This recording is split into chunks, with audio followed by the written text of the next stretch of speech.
नमस्कार, स्वागत है आप सभी का डीडी न्यूज पर। आप देख रहे हैं मिड डे प्राइम। मैं हूं ऋतु वर्मा। अगले 1 घंटे में हम बात करेंगे देश भर की बड़ी खबरों की। पाकिस्तान पर वाटर स्ट्राइक के बाद कश्मीर के अनंतनाग में सुरक्षा बलों की बड़ी कार्रवाई, आतंकवादियों के घरों को बम से उड़ाया।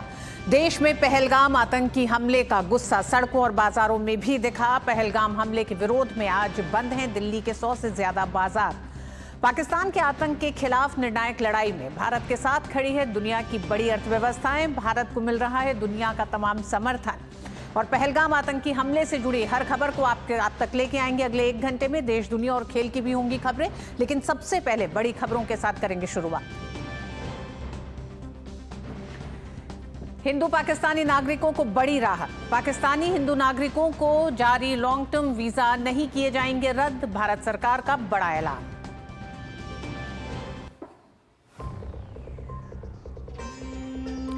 पहलगाम हमले के जिम्मेदार पाकिस्तानी और लश्कर आतंकियों की पहचान करने के साथ तेज हुई कार्रवाई। सुरक्षा बलों ने आतंकी आसिफ शेख और आदिल ठोकर के मकान को उड़ाया।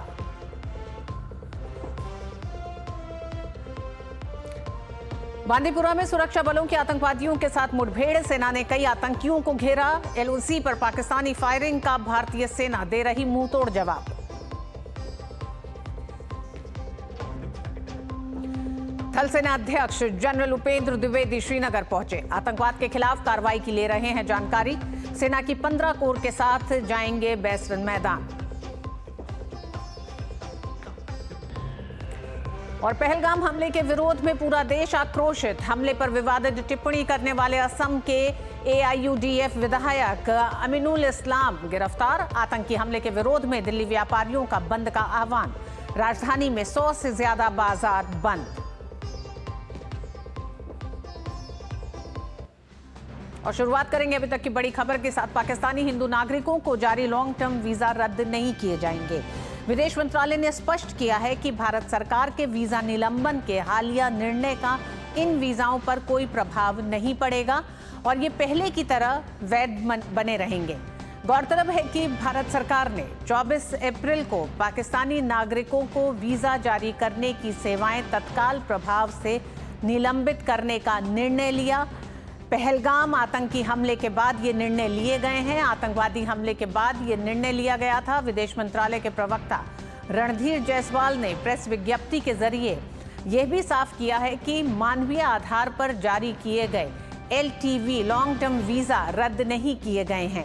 सरकार के इस स्पष्टीकरण से उन हिंदू पाकिस्तानी नागरिकों को राहत मिली है जो लंबे समय से भारत में बसे हुए हैं या बसे रहना चाहते हैं। पाकिस्तान के हिंदू नागरिकों को भारत की ओर से बड़ी राहत दी गई है। पहलगाम हमले के बाद भारत ने जो सख्त कदम उठाए उसमें तमाम वो जो नागरिक पाकिस्तान से भारत आए हैं उनके वीजा रद्द किए गए हैं। उसमें एक नया स्पष्टीकरण सामने आया है जिसमें विदेश मंत्रालय ने कहा है कि हिंदू पाकिस्तानी जो लॉन्ग टर्म वीजा के लिए आए हैं उन्हें राहत दी जाएगी, उनके लॉन्ग टर्म वीजा रद्द नहीं किए जाएंगे। वीजा निलंबन के हालिया निर्णय का इन वीजाओं पर कोई प्रभाव नहीं पड़ेगा। पाकिस्तानी हिंदुओं के वीजा रद्द नहीं होंगे, लॉन्ग टर्म वीजा उनके बरकरार रहेंगे। इस तरह का विदेश मंत्रालय ने अभी एक विज्ञप्ति के जरिए यह स्पष्टीकरण दिया है। हम जानते हैं कि 22 तारीख को पहलगाम आतंकी हमले के बाद भारत ने पाकिस्तान के खिलाफ आतंक के खिलाफ निर्णायक लड़ाई में कुछ अहम कदम उठाए हैं। उन अहम कदमों में ही लॉन्ग टर्म वीज़ास को रद्द किया गया। तमाम पाकिस्तानी नागरिक जो वीज़ा के तहत भारत आए हुए थे उन्हें तत्काल प्रभाव से वापस जाने के लिए कहा गया है। उनके वीज़ा को कैंसिल किया जा रहा है। ऐसे में ये एक बड़ी राहत हिंदू पाकिस्तानी नागरिकों के लिए आई है जो भारत में लॉन्ग टर्म वीज़ा पर हैं। उनको छूट एक तरह से दी गई है। वीज़ा निलंबन के हालिया निर्णय का इन वीज़ाओं पर कोई प्रभाव नहीं पड़ेगा। हिंदू पाकिस्तानी नागरिकों को भारत की ओर से बड़ी राहत दी गई है। हम देख रहे हैं जिस तरह से पहलगाम आतंकी हमले के बाद से भारत को पूरे विश्व का एक बड़ा समर्थन हासिल हुआ है आतंकवाद के खिलाफ इस लड़ाई में। पाकिस्तान की साजिश के तमाम वो सबूत सामने आ रहे हैं जो ये बताते हैं कि किस तरह से पाकिस्तानी सेना, पाकिस्तान के तमाम आतंकी संगठन, इन सब का एक मिला जुला ये हमला रहा भारत के ऊपर। पहलगाम हमले में, आतंकी हमले के बाद से भारत ने कुछ सख्त कदम जो पाकिस्तान के खिलाफ उठाए हैं, उसमें सबसे बड़ा वाटर स्ट्राइक है और उसके साथ ही साथ वीज़ा से संबंधित जो कदम उठाए हैं भारत ने, उसमें अभी जो ये स्पष्टीकरण आया है, विदेश मंत्रालय का कहना है कि मानवीय आधार पर जारी किए गए LTV वीज़ा रद्द नहीं होंगे। इसमें हिंदू पाकिस्तानी नागरिकों को एक तरह से बड़ी राहत मिली है। पाकिस्तान के हिंदू नागरिकों को भारत की ओर से ये बड़ी राहत के तौर पर सामने आया है। पाकिस्तानी हिंदुओं के वीज़ा रद्द नहीं किए जाएंगे। पाकिस्तानी हिंदू नागरिकों को जारी लॉन्ग टर्म वीज़ा रद्द नहीं होंगे। तो ये एक छूट उन तमाम हिंदू नागरिकों के लिए एक बड़ी राहत के तौर पर आई है जो लंबे समय से भारत में रह रहे हैं।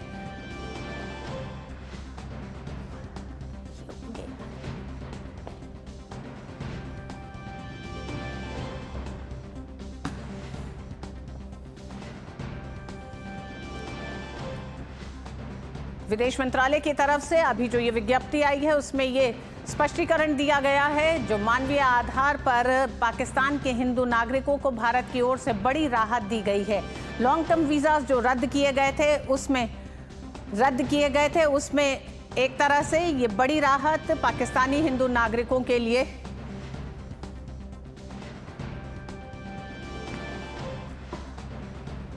और पहलगाम हमले में शामिल 2 आतंकवादियों के दक्षिण कश्मीर में स्थित मकान को उड़ा दिया गया है।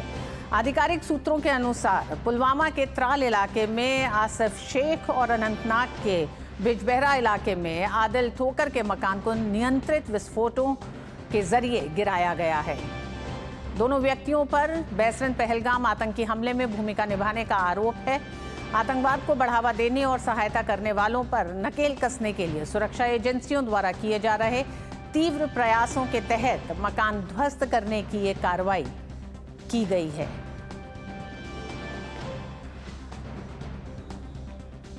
आतंकवाद के खिलाफ भारत की निर्णायक लड़ाई के ये कुछ अहम कदम हैं जिसमें आज 2 आतंकवादियों के घर को ध्वस्त किया गया है। जम्मू कश्मीर के पहलगाम में हुए आतंकी हमले के बाद सरकार लगातार कड़े कदम उठा रही है। कल देर रात मुनगामा त्राल में एक नियंत्रित विस्फोट के जरिए लश्कर के आतंकवादी आसिफ अहमद शेख के घर को ध्वस्त कर दिया गया। आतंकी आसिफ अहमद के घर का जायजा लिया हमारे संवाददाता विशाल बेरिस्टो ने। देखे डीडी न्यूज की एक्सक्लूसिव रिपोर्ट। मैं इस वक्त मुंगामा त्राल में हूं और ये घर है आसिफ शेख का। जैसा आप देख सकते हैं इसको डिमोलिश कर दिया गया है और कहा जा रहा है आसिफ शेख का हाथ जो है वो पहलगाम के अटैक में था और ये उसका घर है जिसको एक कंट्रोल्ड ब्लास्ट के जरिए इसको कल उड़ाया गया। और आप देख सकते हैं ये तमाम नज़ारा घर का ये हाल है और यहाँ पर आप देख सकते हैं ये पूरा उड़ा दिया गया है इसको। आसिफ शेख अभी गायब है और उसके घर वालों का कहना है कि हमने उसको 3 साल से नहीं देखा है। तो ये हाल है यहाँ पर आसिफ शेख के घर का और कहा जा रहा है कि आसिफ शेख का जो सूत्र है वो ये बता रहे हैं कि आसिफ शेख का हाथ इंटेलिजेंस को ये मालूम चला है कि पहलगाम के अटैक में था। कैमरामैन मोहित उइके के साथ मैं विशाल बेरिस्टो, डीडी न्यूज त्राल। और श्रीनगर से हमारे साथी संवाददाता अश्वनी मिश्र इस मामले पर और जानकारी के लिए हमारे साथ जुड़ रहे हैं। अश्वनी, सबसे पहले जिस तरह की बात प्रधानमंत्री ने बहुत साफ कहा, निर्णायक लड़ाई है और जिस जमीन को बचाने की कोशिश आतंकवादी कर रहे हैं उसे भी ध्वस्त कर दिया जाएगा। दोनों ही मकानों को तबाह कर दिया गया। ये दोनों आतंकवादी किस तरह से संलिप्तता थी, दोनों मकानों को ढहाया गया है। रिहायशी इलाके में लोगों का क्या कहना है इन दोनों आतंकवादियों को लेकर? निश्चित तौर से ऋतु अगर देखें तो मैं यहाँ पे त्राल में हूँ। त्राल से 3-4-5 किलोमीटर आगे मोंगहम इलाका है जहाँ पर आसिफ शेख का घर है जिसको ध्वस्त किया गया है। वहाँ नेटवर्क नहीं था, नहीं तो हम वहीं से लाइव करके आपको दिखाते हैं। विशाल ने पूरी रिपोर्ट वहाँ से भेजी है। त्राल और आसपास के लोगों का, हर एक व्यक्ति का घाटी में कहना है कि जो भी लोग इस तरीके की घटनाओं में संलिप्त हो उनकी शिनाख्त करके उनको कठोर कार्रवाई की जाए। परिजनों को उनको कहना है कि परिजनों का ये कहना है कि पिछले 3 साल से आसिफ से उनका कोई संपर्क नहीं रहा है, क्योंकि वो 3 साल से यहाँ से गायब चल रहे थे। गायब चलने की वजह से ये माना जा रहा था कि वो आतंकवादी गतिविधियों में संलिप्त है। इस तरीके की जानकारी इंटेलिजेंस को भी थी, पुलिस को भी थी। इस तरीके के लोगों का, स्थानीय लोगों का भी ये मानना है। तो अब यहाँ पर मंडहमा में, त्राल के पास जो मंडहम है यहाँ पर, और बिजबेहड़ा में जो आदिल ठोकेर है, आदिल ठोकेर को भी के घर को भी ध्वस्त किया गया है। और ये भी कहा जा रहा है कि घरों में जो है जो कंट्रोल्ड तरीके से इसको जो है ध्वस्त किया गया है।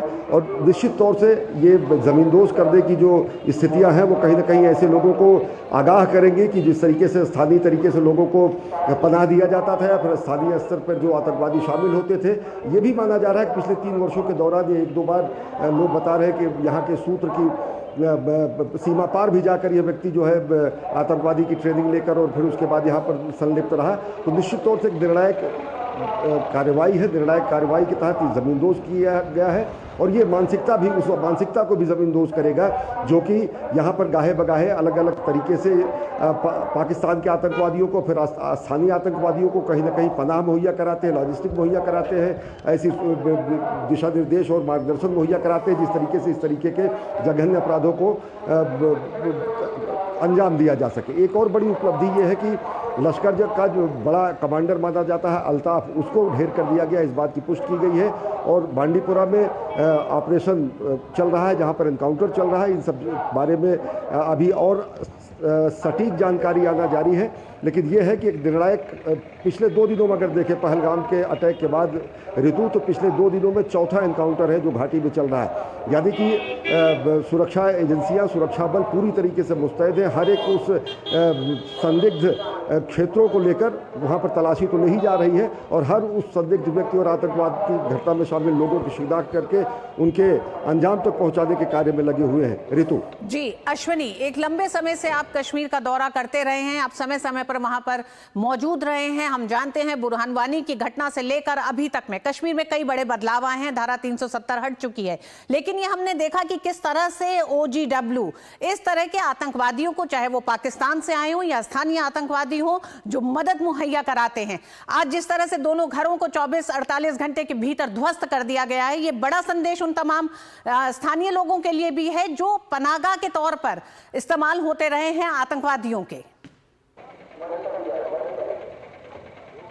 निश्चित तौर से ये उस मानसिकता को भी ज़मींदोज़ करने का काम करेगा। ये उस मानसिकता का पर भी कुठाराघात होगा, ये उस मानसिकता का भी चोट लगाएगा। हम दिखाएंगे, हमारे सहयोगी पीयूष है, ये पूरा का पूरा क्षेत्र दिखाएंगे। ये पूरा का पूरा त्राल का वो इलाका है जो कि 2019 के पहले आप ये समझे कि यहाँ से लाइव कर पाना भी लोगों के लिए विश्वास से परे की चीज़ थी कि लोग यहाँ से आकर लाइव कर सकते हैं। यहाँ से आकर ये सबसे ज़्यादा डिस्टर्ब और सबसे ज़्यादा उस तरीके का क्षेत्र माना जाता था जो आतंकवाद प्रभावित होता था। तो इन्हीं क्षेत्रों से ऐसे दुर्दांत आतंकवादी भी निकले जिनको उनके अंजाम तक पहुँचाया गया, जिनका आपने नाम लिया बुरहान वानी, वो यहीं से ताल्लुक़ रखता था।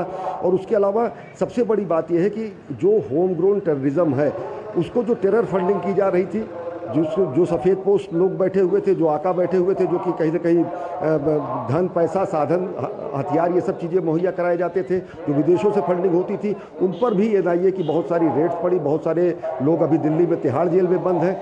तो एक संगठित तरीके से 2019 में जब एब्रोगेशन हुआ, अनुच्छेद 370 को समाप्त किया गया, उसके बाद इस पूरे संगठित तंत्र को समाप्त करने की मुहिम लगातार जारी थी।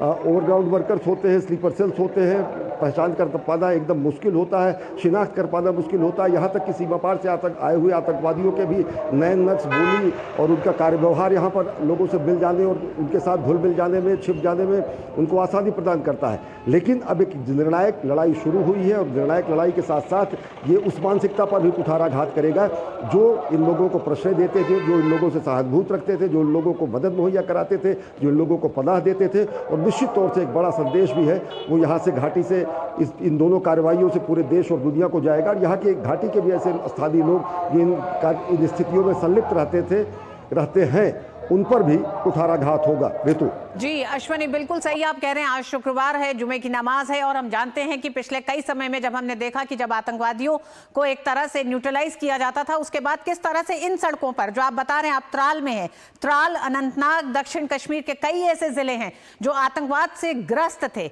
यानी कि स्थानीय लोगों का समर्थन और तमाम बाहर के आतंकवादी जो वहां अपनी पनाह लेते थे, ये माहौल नहीं होता था कि मीडिया भी खड़ा होकर बात कर सके। आज हम देख रहे हैं, निश्चित तौर पे अभी भी चुनौतियां आपके लिए हैं, तो बहुत ज्यादा सवाल ना करते हुए मैं आपसे यही जानना चाहूंगी कि शुक्रवार का दिन है, माहौल आपके पीछे बहुत साफ दिखाई दे रहा है। हम जानते हैं पहले किस तरह से पत्थरबाजी और तमाम चीजें होती थी, लेकिन आज वो नहीं दिख रही हैं। इसके बरखिलाफ भी क्या सेनाध्यक्ष का आज दौरा है, इस दौरे से जुड़ी कोई जानकारी अगर आपके पास हो, क्योंकि ये माना जा रहा है कि वो उस घाटी में भी जाएंगे जहां इस घटना को अंजाम दिया गया।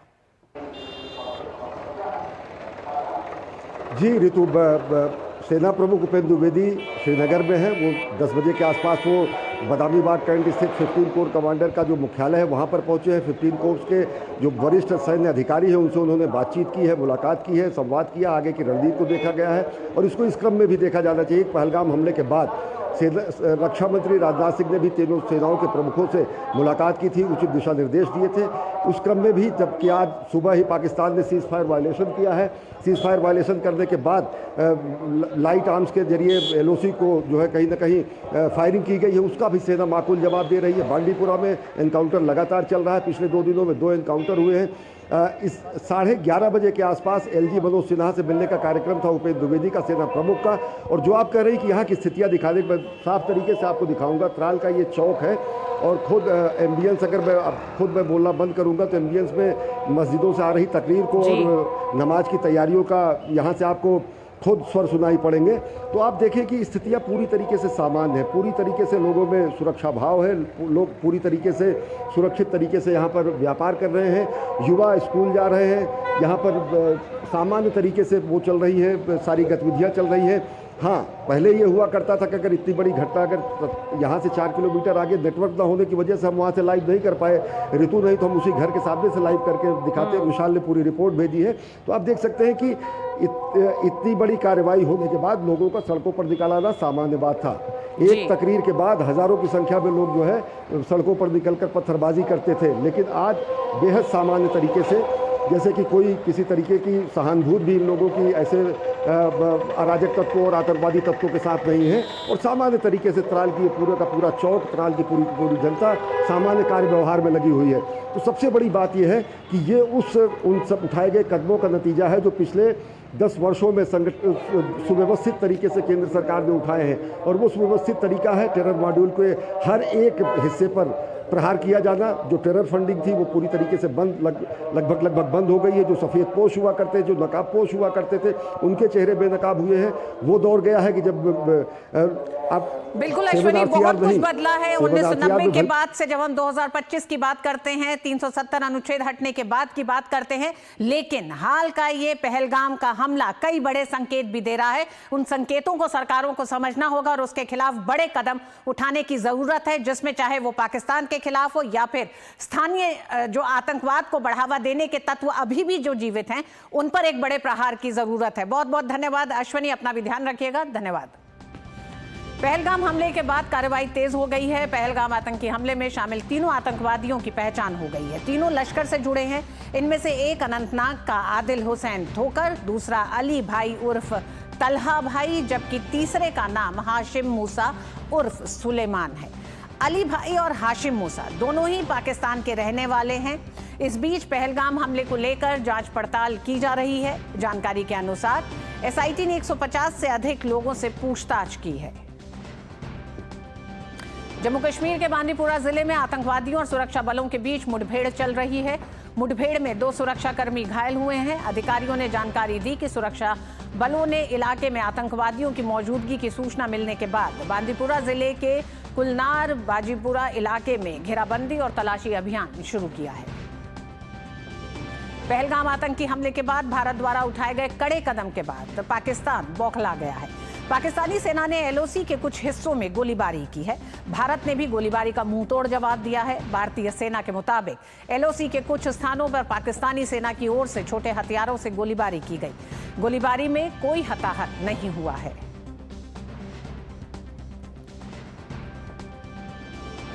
तो वहीं पहलगाम में हुए आतंकी हमले के बाद राजस्थान पुलिस और सशस्त्र बल अलर्ट पर है। जैसलमेर समेत राज्य के सीमावर्ती इलाकों में सुरक्षा बल मार्च कर रहे हैं और होटलों और धर्मशालाओं का निरीक्षण कर रहे हैं। जम्मू कश्मीर में पहलगाम में हुए आतंकी हमले के बाद सीमा पर मौजूद तमाम जिलों में भी तफ्तीश तेज कर दी गई है। राजस्थान के जैसलमेर, जिसकी सीमा लगती है पाकिस्तान से, उन इलाकों में भी गश्त बढ़ा दी गई है। होटलों, धर्मशालाओं का निरीक्षण किया जा रहा है। ये जांचा जा रहा है कि पिछले कुछ दिनों में कौन लोग होटलों और धर्मशालाओं में आए हैं रहने के लिए। उधर जम्मू कश्मीर के पहलगाम में हुए आतंकी हमले के बाद भारत सरकार लगातार कड़े कदम उठा रही है।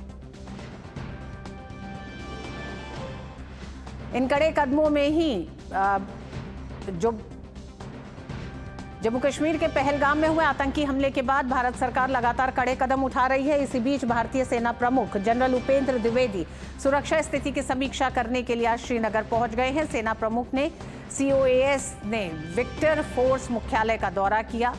सेना प्रमुख ने इस दौरे को आतंक के खिलाफ निर्णायक कार्रवाई की दिशा में एक महत्वपूर्ण कदम माना जा रहा है। जनरल द्विवेदी श्रीनगर और अन्य संवेदनशील इलाकों का दौरा करेंगे, जहां उन्हें आतंकी घटनाओं के बाद की स्थिति और आतंकियों के खिलाफ की जा रही सैन्य कार्रवाई की जानकारी दी जाएगी। सेना प्रमुख सेना के श्रीनगर स्थित 15 कोर के कमांडर के साथ सुरक्षा समीक्षा बैठक करेंगे और बैसरन मैदानों का भी दौरा करेंगे। साथ ही सेना प्रमुख श्रीनगर में उत्तरी कमान के प्रमुख lieutenant general MV Suchindra Kumar सहित शीर्ष सैन्य अधिकारियों के साथ बैठक करेंगे। आपको बता दें कि केंद्र सरकार और सेना की ओर से स्पष्ट संकेत दिए गए हैं, आतंकवाद के खिलाफ कोई नरमी नहीं बरती जाएगी। विशाल बेरिस्टो हमारे साथ इस खबर पर जुड़ गए हैं। विशाल, सेनाध्यक्ष इस समय श्रीनगर में मौजूद हैं। साथ ही साथ हमने आपकी वो रिपोर्ट भी देखी जिसमें देखा गया कि सुरक्षा बलों की बड़ी कार्रवाई आज रही है। दोनों आतंकियों के घरों को एक तरह से ध्वस्त और तबाह कर दिया गया है। अभी का अपडेट क्या? जी ऋतु, बिल्कुल ठीक कहा है आपने। मैं इस वक्त त्राल में हूँ और त्राल में आसिफ शेख का घर है जिसे जमींदोज किया गया है। कल रात को सुरक्षा एजेंसी उसके पास खबर थी, 3 साल से ये गायब था। और इसके साथ ही अनंतनाग में एक और आतंकवादी का घर जो है वो जमींदोज किया गया है। एक सख्त कार्रवाई, एक सीधा संदेश कि भारत अब किसी भी तरह की हिमाकत को बर्दाश्त नहीं करेगा। और आपने बताया दर्शकों कि हमारे सेना प्रमुख chief of army staff general Upendra Dwivedi एक दिन की यात्रा पर है। अभी कुछ देर पहले उनकी लेफ्टिनेंट गवर्नर मनोज सिन्हा से मुलाकात हुई, जिसके अंदर 15 कोर के GOC शामिल थे और उनके साथ हमारे उप सेना प्रमुख लेफ्टिनेंट जनरल प्रतीक शर्मा ने भी इस बैठक में हिस्सा लिया, जिसमें लेफ्टिनेंट गवर्नर को, राज्यपाल को जो डिब्रीफ किया गया है। पहले उन्होंने सेना के जो यहाँ पर चिनार कोर है और विक्टर का हेडक्वार्टर्स है, वहाँ पर जाके उनको डिब्रीफ किया गया, उनको बताया गया किस तरह की कार्रवाई चल रही है, अब तक क्या हो चुका है। इस बीच मैं आपको ये भी बता दूं कि अलग अलग जगह एनकाउंटर्स चल रहे हैं। अभी पामपोर से खबर आ रही है, कल बसंतगढ़ में जो कि उधमपुर में पड़ता है, हमारे एक जवान झंटू अली शहीद हुए और इसके साथ छुटपुट घटनाएं चल रही हैं। LOC के ऊपर भी पाकिस्तान की तरफ से गोलीबारी की गई है, जिसका बखूबी और पूरी मुस्तैदी के साथ भारतीय सेना जवाब दे रही है। तो 3 एनकाउंटर्स जारी है जब से पहलगाम का ये इंसिडेंट हुआ है। और लेकिन भारतीय सेना के प्रमुख का यहाँ पर आना एक सीधा संदेश पाकिस्तान को कि भारतीय सेना किसी भी हिमाकत का मुकाबला करेगी और मुंह तोड़ जवाब देने के लिए तैयार है। कब एक्शन होगा ये अभी नहीं कहा जा सकता, लेकिन जैसे कि प्रधानमंत्री ने कहा कि एक बहुत बड़ा स्टेप लिया जाएगा और माकूल जवाब दिया जाएगा, क्योंकि 26 लोगों को बेरहमी से मार दिया गया, जिसमें एक गाइड शामिल था और 25 पर्यटक शामिल थे। तो ये जो एक्शन होगा वो बहुत ज़बरदस्त एक्शन होगा। आपने देखा कि किस तरह से इंडस वाटर ट्रीटी को अभी सस्पेंड किया गया है, जिससे पाकिस्तान का गला सूख जाएगा, उसकी फसलें तबाह हो जाएंगी। पाकिस्तान को ये समझना होगा कि भारत के साथ अब और हिमाकत बर्दाश्त नहीं की जाएगी, क्योंकि दिल्ली के अंदर एक मजबूत सरकार है जो घर में घुस कर मारती है। लश्कर तैयबा के से एसोसिएटेड थे ये दोनों आतंकवादी, और 3 स्केच जो जारी किए गए थे उसमें से दूसरा और तीसरा स्केच जिनका है उनकी भी पहचान कर ली गई है और वो पाकिस्तान में है। बहरहाल जनरल उपेंद्र द्विवेदी का यह दौरा बहुत महत्वपूर्ण माना जा रहा है और ये भी बताया जा रहा है कि आज उनको एक पूरा डिटेल इन्फॉर्मेशन दिया गया है। एक स्पेशल इन्वेस्टिगेटिंग टीम SIT का गठन भी किया गया है, जिसमें 150 लोगों से सुबह तक पूछताछ हो चुकी थी और ये संख्या आगे भी बढ़ सकती है। काफी लोगों से पूछताछ की जा रही है, इन्फॉर्मेशन कलेक्ट की जा रही है। इन दोनों स्थानीय लश्कर के आतंकवादियों के बारे में क्या जानकारियां मिल रही हैं? क्योंकि ये माना जाता है कि ये आतंकवादी लोगों के बीच में रहते हुए ही इस तरह की घटनाओं को अंजाम देते हैं, साथ ही साथ ये ओवरग्राउंड वर्कर्स की भूमिका इनकी होती है, तो इनका भी पूरा एक तंत्र होता है जो काम करता है जब इस तरह की आतंकवादी घटना की साजिश रची जाती है। तो ऐसे में इन दोनों के बारे में क्या जानकारियां मिल रही हैं वहां? ऋतु, मैंने त्राल में आसिफ शेख के घर पे जाके बातचीत की, लोगों से, उनकी बहनों से बातचीत की, उनके पड़ोसियों से बातचीत की, और उनका ये कहना था कि 3 साल से उन्होंने आसिफ शेख को नहीं देखा, यानी कि 3 साल से वो गायब है। ये भी बताया जा रहा है कि आसिफ शेख का पाकिस्तान आना जाना था और आसिफ शेख के ऊपर पहले से शक रहा है, रडार पे भी वो रहा है। उसके फैमिली मेम्बर्स को भी पूछताछ की गई है, उनको भी हिरासत में लिया गया है। लेकिन मैं आपको ये बता दूं कि ये एक ऐसा शख्स था जो ज़्यादा बोलता नहीं था, चुपचाप रहता था, अपनी आइडेंटिटी को कंसील्ड रखता था। 3 साल से ये गायब बताया जा रहा है, ये उनके घर वालों का कहना है। लेकिन सुरक्षा एजेंसीज की नज़र में वो था, उसको पिन पॉइंट किया और रात को जाकर उसके घर को एक कंट्रोल डेटोनेशन से जमींदोज किया गया।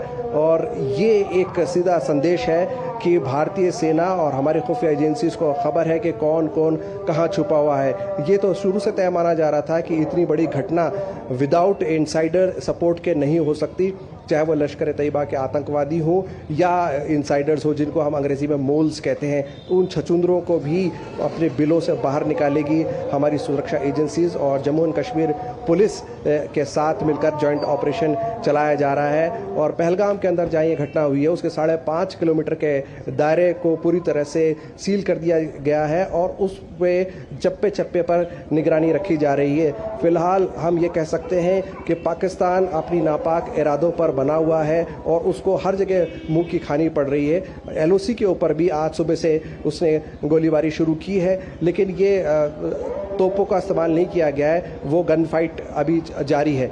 हमें थोड़ी देर और इंतज़ार करना पड़ेगा, क्योंकि जो भी खबरें आ रही हैं हम चाहते हैं कि DD न्यूज़ आपको पुख्ता खबर दे और किसी की कहीं सुनाई खबर ना दे, क्योंकि DD न्यूज़ जो है वो अपनी असली खबर के लिए जाना जाता है, सच्ची खबर के लिए जाना जाता है। ऋतु, सेनाध्यक्ष की मौजूदगी वहां पर और तभी अधिकारी तमाम वो अपडेट्स देंगे जिसमें किस तरह से आतंकवादियों की तफ्तीश तलाशी को लेकर तमाम वो कार्रवाई की जा रही है। साथ ही साथ ये भी उम्मीद की जाएगी कि जिस तरह से पहलगाम की आतंकी घटना हुई है उसमें कई बड़े सवाल इंटेल को लेकर हो रहे हैं, सुरक्षा एजेंसियों की किसी तरह की क्या चूक थी इसको लेकर भी बात हो रही है। तो इन तमाम सवालों के जवाब भी हो सकता है सेनाध्यक्ष के दौरे के बाद सामने आए। बहुत बहुत धन्यवाद विशाल इस पूरी जानकारी के लिए।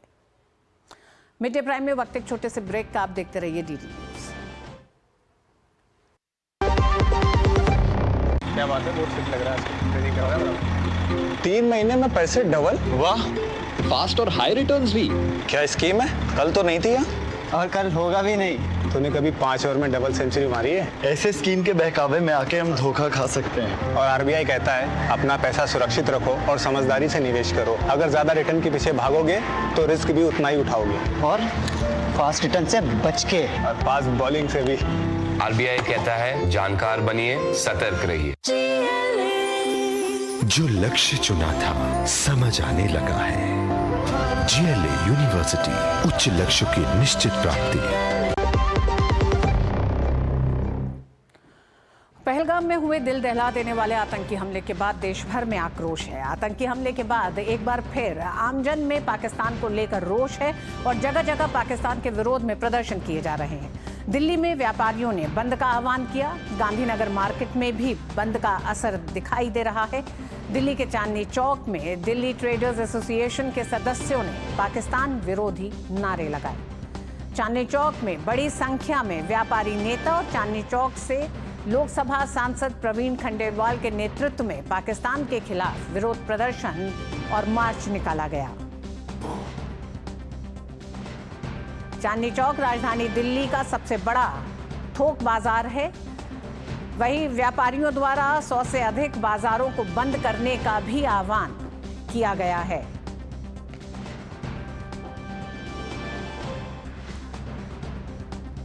पहलगाम आतंकी हमले का रोष और गुस्सा देश भर में दिखाई दे रहा है। अलग अलग राज्यों में हमने देखा कि देश भर में सड़कों पर किस तरह से लोग पाकिस्तान के खिलाफ प्रदर्शन करते हुए दिखाई दे रहे हैं। आज देश भर में कई बाजारों ने बंद का ऐलान किया है और दिल्ली में 100 से ज्यादा बाजार आज बंद रहेंगे। ये बंद का आह्वान दिल्ली मार्केट एसोसिएशन की तरफ से किया गया है। चांदनी चौक जो दिल्ली का सबसे बड़ा थोक बाजार है, यहाँ पे कम से कम 100 दुकानें बंद हैं। अमरेंद्र और उर्मिलेश हमारे दो साथी संवाददाता हमारे साथ जुड़ रहे हैं। अमरेंद्र चांदनी चौक से और उर्मिलेश सदर बाजार से, दोनों ही थोक के बड़े बाजार हैं। उर्मिलेश, पहले आपके पास आते हैं कि किस तरह का इस समय जो विरोध प्रदर्शन है, दुकानें बंद हैं, रोष जो है लोगों में, मांग क्या कर रहे हैं? इस प्रोटेस्ट के जरिए पाकिस्तान के खिलाफ अपना एक गुस्सा तो जाहिर कर रहे हैं, सरकार से क्या मांग रहे हैं अब? जी रितु, बिल्कुल देखिए, इस समय हम लोग सदर बाजार में हैं। अगर अमूमन दिन की बात की जाए तो ये सदर बाजार जो है, यहाँ पर खचाखच, यहाँ पर पाँव रखने की जगह नहीं हो सकती थी, लेकिन आज आप देख सकते हैं कि यहाँ पर सिर्फ जो इमरजेंसी सेवाएं हैं यानी मेडिकल स्टोर है वही खुले हैं। बाकी सारी जो है यहाँ पर दुकानें बंद है, क्योंकि व्यापार जो यहाँ का संगठन है उसने जो है आह्वान किया था कल गुरुवार को कि शुक्रवार को पूरा मार्केट बंद रहेगा, क्योंकि जो पहलगाम वाली घटना है निश्चित तौर से विभत्स घटना है और जिस तरीके से जो है वहाँ टूरिस्टों पे हमला हुआ है, पूरे देश भर में लोगों में गुस्सा है और उसी गुस्से को देखते हुए यहाँ पर जो है यहाँ के जो व्यापार मंडल है उसने यहाँ पर जो है आह्वान किया था तमाम व्यापारियों से। सुबह हम जंतर मंतर पे, तो जंतर मंतर पे भी कई सारे जो संगठन हैं, राजनीतिक संगठन, गैर राजनीतिक संगठन और सामाजिक कार्यकर्ताओं ने वहां पर भी प्रदर्शन किया और साथ ही जो है वो आतंकवाद के खिलाफ कड़ी कार्रवाई चाहते हैं। जिस तरीके से कि सरकार ने पहले भी बात की जाए तो पिछले दिनों भी यानी कल या परसों में जो है सरकार ने जो है पाकिस्तान के जो खिलाफ जो कार्रवाई की है, निश्चित तौर से यहाँ पे भी लोगों में आक्रोश है, गुस्सा है और वो चाहते हैं कि आतंकवाद जो है सरकार इस तरीके से जो है कार्रवाई करे कि अगले भविष्य में जो है किसी प्रकार भी कोई आतंकी घटना न हो।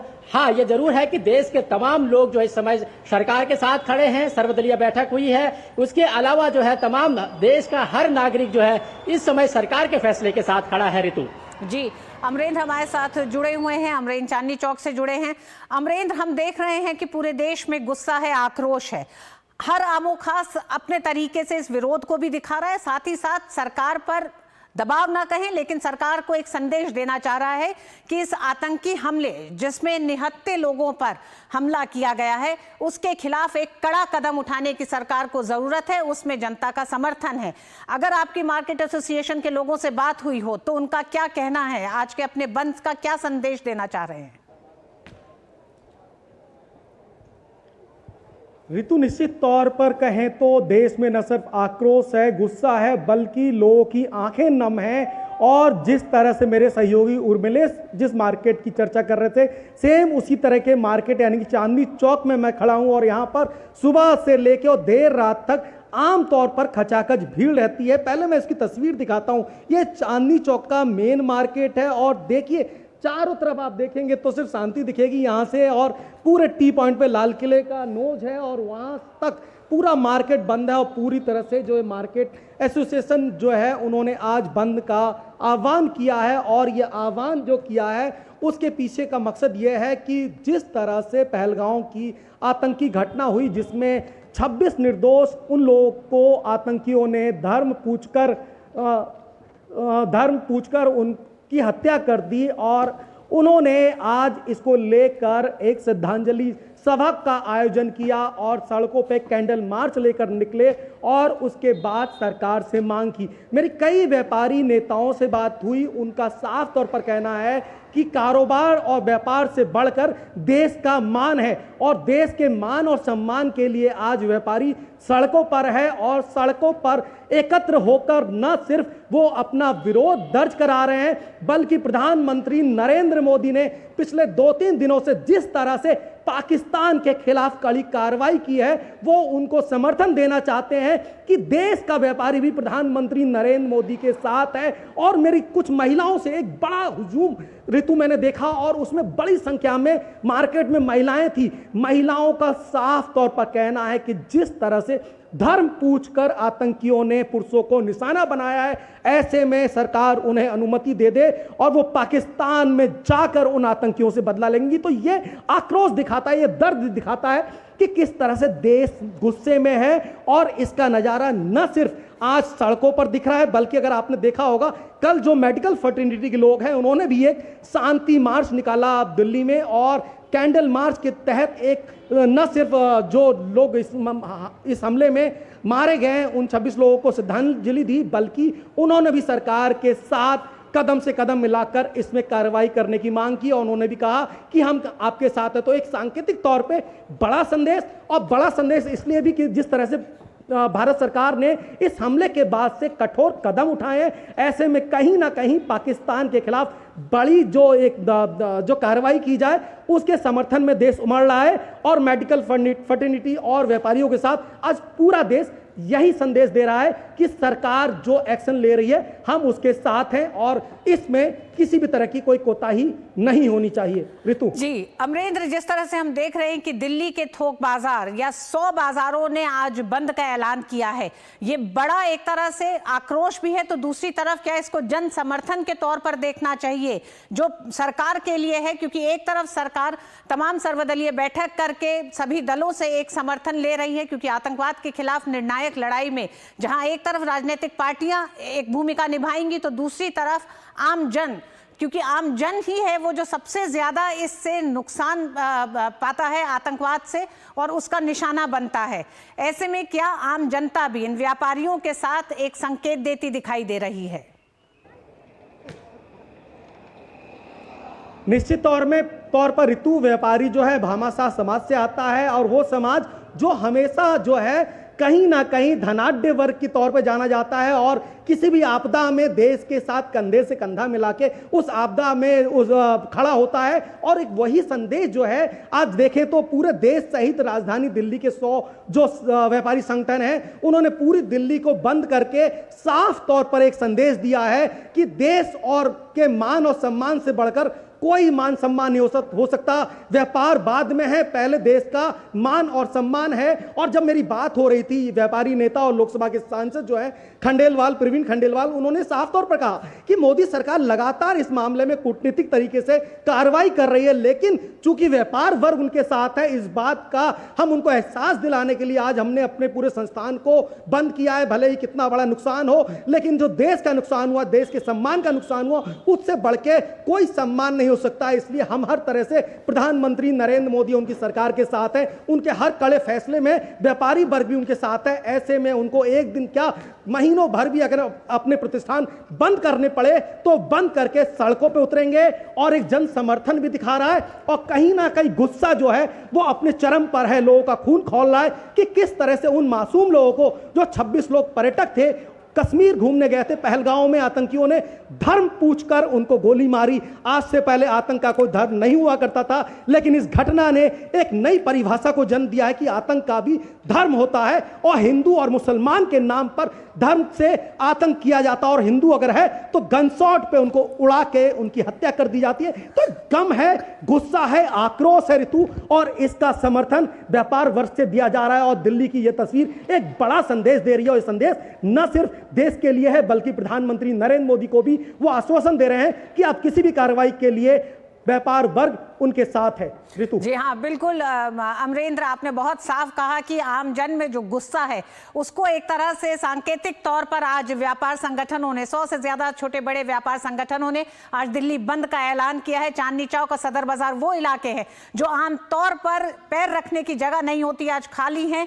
नुकसान एक तरफ है, लेकिन देश हित में जब कदम सरकार उठा रही है तो उसमें व्यापारी वर्ग ने अपना एक समर्थन दिखाते हुए एक कड़ा संदेश आतंकवाद के खिलाफ देने के लिए आज बाजारों को बंद का ऐलान किया है। बहुत बहुत धन्यवाद अमरेंद्र आपका भी और उर्मिलेश आपका भी। और जम्मू कश्मीर के पहलगाम में 22 अप्रैल को हुए आतंकी हमले पर अमेरिकी अखबार न्यूयॉर्क टाइम्स की रिपोर्ट विवादों में आ गई है। अखबार ने अपनी रिपोर्ट में इस हमले के लिए जिम्मेदार आतंकियों को मिलिटेंट्स और गनमैन लिखा था, जिस पर अमेरिकी सरकार ने इसकी कड़ी आलोचना की है। अमेरिकी संसद की विदेश मामलों की समिति ने न्यूयॉर्क टाइम्स पर आतंकी शब्द के बजाय मिलिटेंट्स और गनमैन जैसे शब्दों का इस्तेमाल कर पहलगाम हमले की गंभीरता को कम करने का आरोप लगाया है। समिति ने सोशल मीडिया पोस्ट पर पहलगाम घटना के लिए अखबार की ओर से चुने गए शब्दों की आलोचना की है। समिति ने इस रिपोर्ट को शेयर किया जिसका शीर्षक था, कश्मीर में मिलिटेंट्स ने 24 पर्यटकों को मार गिराया। इस पर समिति ने रिपोर्ट में लिखे गए मिलिटेंट शब्द को काटकर उसकी जगह टेररिस्ट लिखा। समिति ने कहा कि न्यूयॉर्क टाइम्स, हमने आपकी इस हेडिंग को ठीक कर दिया है। ये साफ तौर पर आतंकी हमला था, फिर चाहे ये भारत में हो या फिर इजराइल में। जब भी आतंकवाद की बात आती है तो न्यूयॉर्क टाइम्स वास्तविकता से कोसों दूर रहता है। उधर जम्मू कश्मीर के पहलगाम में हुए आतंकी हमले के बाद भारत को अंतर्राष्ट्रीय स्तर पर व्यापक समर्थन मिल रहा है।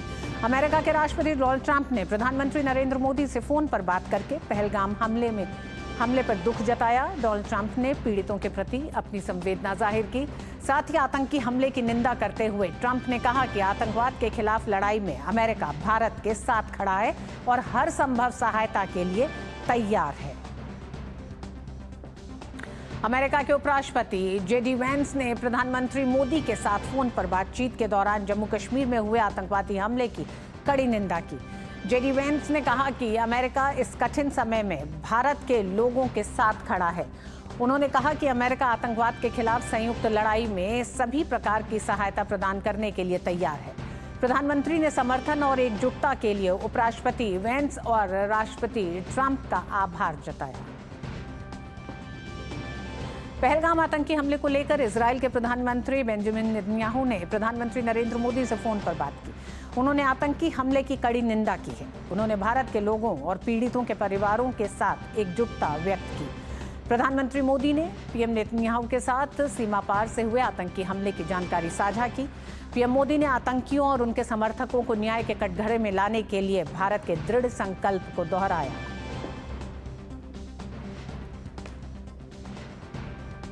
उधर फ्रांस के राष्ट्रपति इमैनुअल मैक्रों ने प्रधानमंत्री नरेंद्र मोदी को फोन कर जम्मू कश्मीर में हुए जघन्य आतंकवादी हमले में निर्दोष लोगों की नृशंस हत्या पर अपनी संवेदना व्यक्त की। उन्होंने हमले की कड़ी निंदा की और भारत के लोगों के साथ पूरा समर्थन और एकजुटता व्यक्त की।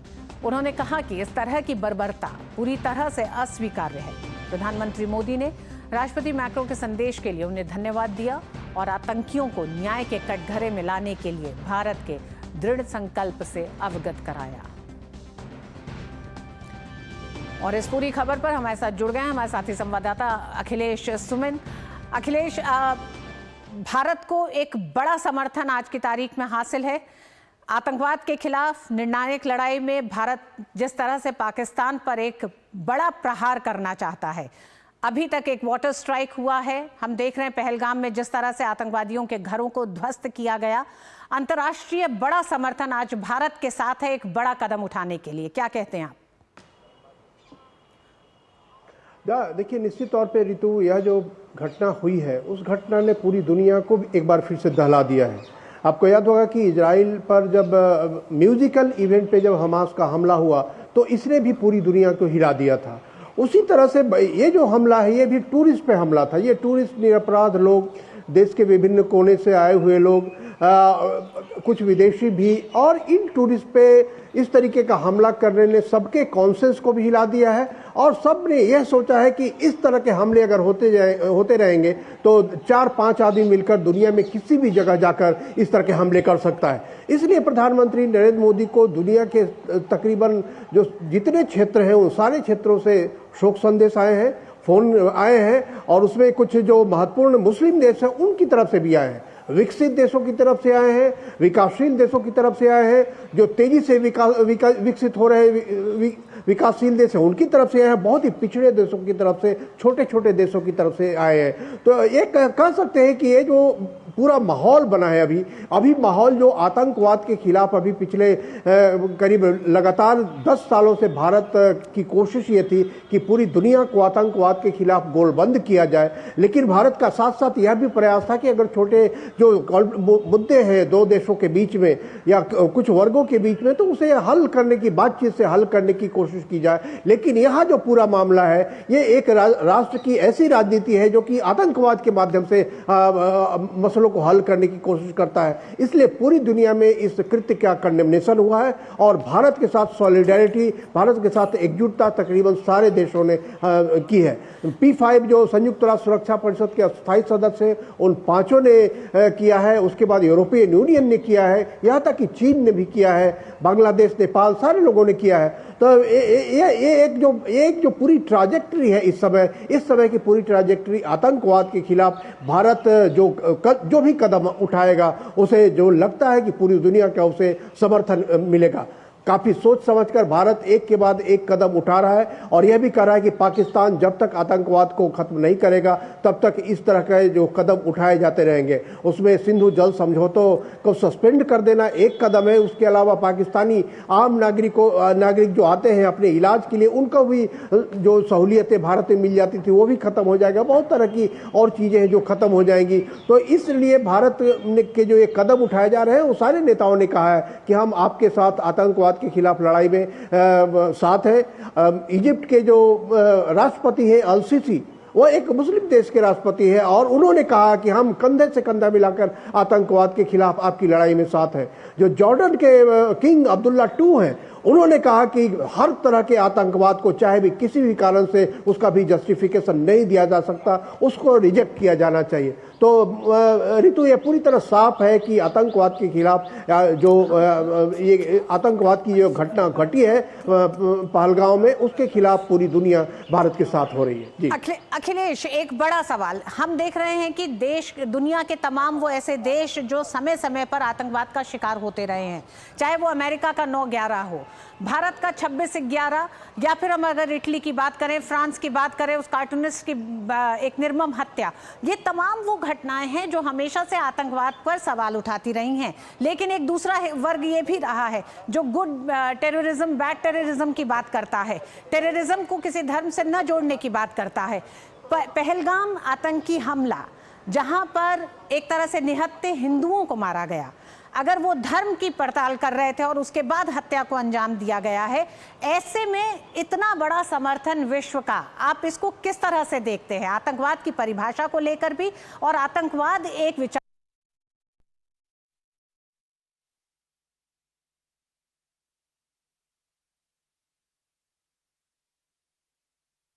बात यह है कि टेररिज्म का धर्म नहीं होता, यह तो कह सकते हैं, लेकिन टेररिस्ट जो होते हैं वो न किसी धर्म के साथ अपने आप को जोड़ के देखना चाहते हैं और उनकी पूरी कोशिश ये होती है कि धर्म के आधार पर विभाजन क्रिएट किया जाए। इसलिए पहलगांव की ये जो घटना, जिस तरीके की कार्रवाई को उन्होंने अंजाम दिया है, जानबूझ के उन्होंने धर्म पूछा और उसके बाद उन्हें गोली मारी, यह एक विभाजन खड़ा करने की उनकी पूरी कोशिश होती है, चाहे भी किसी तरीके से हो। जो जियाउल हक जो पाकिस्तान के एक समय राष्ट्रपति थे, उनका था कि 1000 जगह से भारत को ब्लीड करना है, चाहे जिस तरीके से भी उसको ब्लीड किया जाए। तो उसी रणनीति के हिस्से के रूप में पहलगांव की ये जो घटना हुई है कि उन्होंने धर्म पूछ कर लोगों की हत्याएं की है और यह जो एक नृशंस हमला है वो उस हमले का मुकाबला करने के लिए भी जो 2 घोड़े वाले थे उन्होंने भी मुकल्ला करने में वो सामने आए, उनको भी अपनी जान गंवानी पड़ी।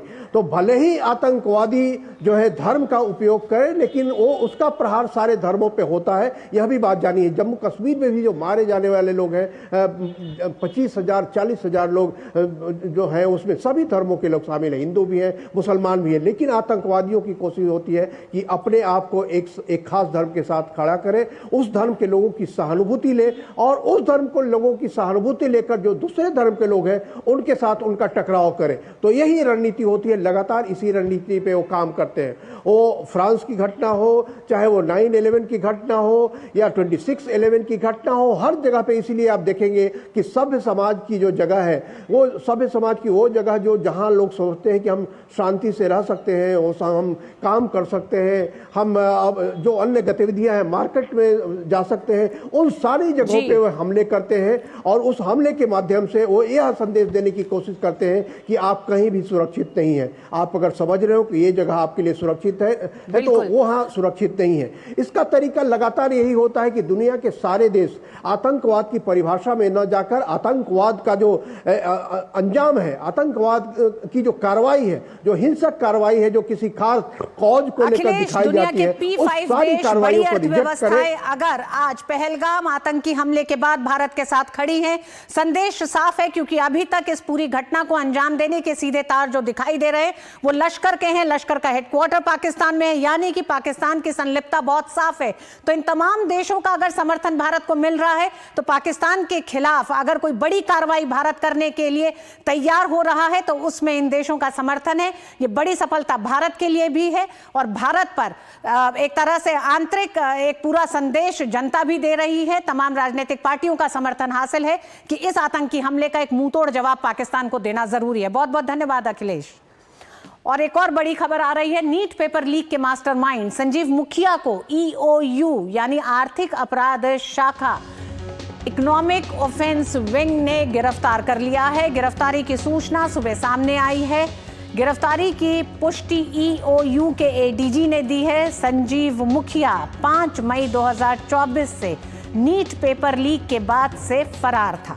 सरकार ने संजीव पर 3 लाख का इनाम भी रखा था। संजीव मुखिया नीट के साथ साथ कई प्रतियोगिता परीक्षाओं के पेपर लीक में आरोपी रह चुका है। जांच एजेंसी को शक है कि नीट पेपर लीक में संजीव मुखिया का अहम रोल है। 11 मई 2024 को झारखंड के देवघर से 6 लोगों की गिरफ्तारी हुई थी। संजीव मुखिया बिहार नालंदा जिले के नगर नौसा गांव का रहने वाला है। मुखिया का नाम साल 2016 में बिहार सिपाही भर्ती परीक्षा लीक मामले में भी आया था। इसके बाद कई पेपर लीक में उसका नाम जुड़ चुका है। संजीव मुखिया नालंदा के नूरसराय उद्यान महाविद्यालय में तकनीकी सहायक के पद पर था। उसने नीट पेपर लीक की पूरी प्लानिंग की थी। नीट पेपर लीक मामले में मास्टरमाइंड संजीव मुखिया को EOU की टीम ने गिरफ्तार कर लिया है। 5 मई 2024 से नीट पेपर लीक के बाद से संजीव मुखिया फरार था। सरकार ने संजीव मुखिया पर 3 लाख का इनाम भी रखा था। नीट के साथ साथ कई परीक्षाओं के पेपर लीक में संजीव मुखिया आरोपी रह चुका है। संजीव नीट पेपर लीक में अहम रोल रहा है। नीट पेपर लीक में संजीव मुखिया का 11 मई 2024 को झारखंड के देवघर में 6 लोगों की गिरफ्तारी हुई थी। बिहार के नालंदा जिले के नगर नौसा गांव का रहने वाला है संजीव मुखिया। 2016 में बिहार सिपाही भर्ती परीक्षा लीक मामले में भी संजीव मुखिया का नाम आया था। तो एक बड़ी सफलता EOU के लिए, जिसमें संजीव मुखिया को गिरफ्तार किया गया है। 3 लाख का इनाम घोषित किया था संजीव मुखिया पर।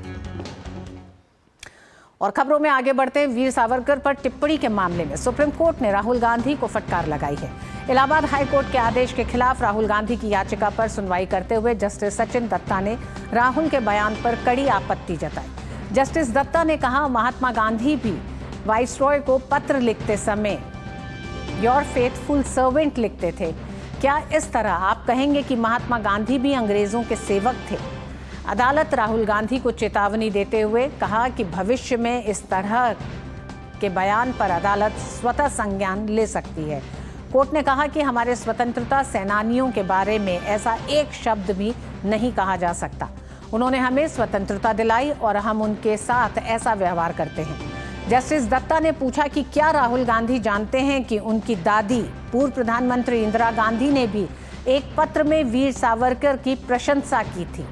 वह इतिहास भूगोल जाने बिना हमारे स्वतंत्रता सेनानियों पर गैर जिम्मेदाराना बयान कैसे दे सकते हैं।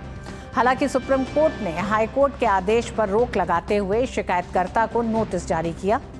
पिछली सुनवाई में इलाहाबाद हाई कोर्ट की लखनऊ बेंच ने राहुल गांधी के खिलाफ समन आदेश रद्द करने से इनकार कर दिया था।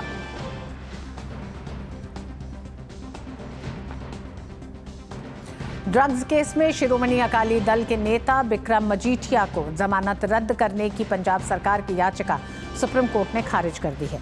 कोर्ट ने मजीठिया और पंजाब पुलिस से कहा है कि वो ड्रग्स केस को लेकर मीडिया में कोई बयान न दे। साथ ही साथ कोर्ट ने मजीठिया को इस मामले में गवाहों को प्रभावित करने की कोई कोशिश नहीं करने की हिदायत दी है। कोर्ट ने कहा है कि अगर मजीठिया गवाहों को प्रभावित करने की कोशिश करते हैं तो पंजाब पुलिस जमानत रद्द कराने के लिए फिर से कोर्ट का रुख कर सकती है। और आइए सीधे आपको ले चलते हैं एक बड़े अपडेट पर, जहां पहलगाम हमले के बाद भारत सरकार का बड़ा एक्शन। पाकिस्तानी नागरिकों के खिलाफ भारत में बड़ी कार्रवाई की जा रही है। केंद्रीय गृह मंत्री अमित शाह ने देश भर के सारे मुख्यमंत्रियों से बातचीत की है। एमएचए गृह मंत्रालय ने पाकिस्तानी नागरिकों के वीजा रद्द होने की जानकारी दी। मुख्यमंत्रियों से कहा गया है कि वो ऐसे सभी नागरिकों की पहचान करके उन्हें पाकिस्तान भेजें। पहलगाम हमले के बाद भारत सरकार का बड़ा एक्शन है, जिसमें गृह मंत्रालय ने तमाम राज्यों के मुख्यमंत्रियों से कहा है कि पाकिस्तानी नागरिकों के खिलाफ भारत में ये बड़ी कार्रवाई की है। सुधाकर हमारे साथ जुड़ चुके हैं। सुधाकर, पाकिस्तान के खिलाफ लगातार कई कदम उठाए जा रहे हैं। अब ये जो केंद्रीय गृह मंत्रालय से ये एक बड़ा कदम आया है, जिसमें गृह मंत्री अमित शाह ने मुख्यमंत्रियों से बातचीत की है, इस पे क्या अपडेट? देखिए, बहुत बड़ी खबर ऋतु, आपको पता है कि कैबिनेट कमेटी ऑन सिक्योरिटी की बैठक में ये बड़ा फैसला लिया गया था और जो वक्त दिया गया था, जो ऑल एग्जिस्टिंग वीजाज हैं पाकिस्तानी नेशनल्स के, वो 27 अप्रैल से रिवोक माने जाएंगे।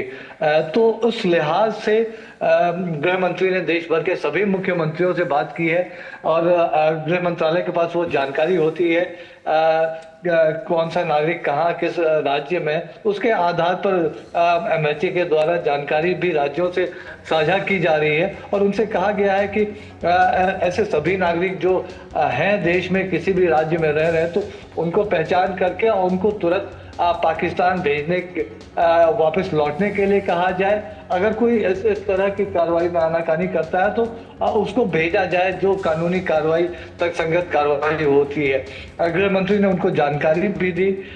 जो एमएचए की तरफ से इस तरह के जो तमाम सारे वीज़ा हैं वो रद्द कर दिए गए हैं। जो मेडिकल वीज़ा वाले लोगों के लिए 29 तारीख का अप्रैल तक का समय तय किया गया है, जबकि 27 अप्रैल तक बाकी जो नॉर्मल वीज़ा पर आए हुए लोग हैं उनके लिए तारीख तय है। तो देश से पाकिस्तानी सीमा से लौटने में 1-2 दिनों का वक्त लग सकता है, लेकिन ये कार्रवाई बहुत तेजी से चलनी चाहिए और एफिशिएंटली एक प्रभावी तरीके से इस कार्रवाई को हर जिले में चलना चाहिए।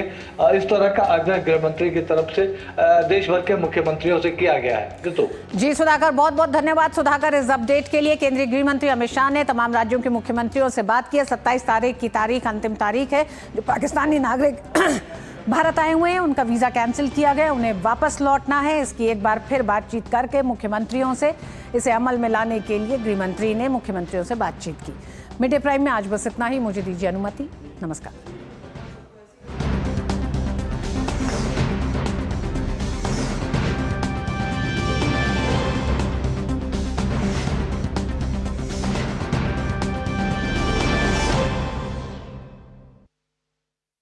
मन की बात है जन जन की, संघर्षों के कुछ किस्से, कहानी कुछ सफलताओं की, अनकही विरासत की, उम्मीदें नए भारत की।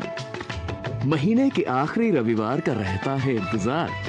ब्रह्मपुत्र के घाट से हिमालय के विस्तार तक होती है मन की बात प्रधानमंत्री के साथ।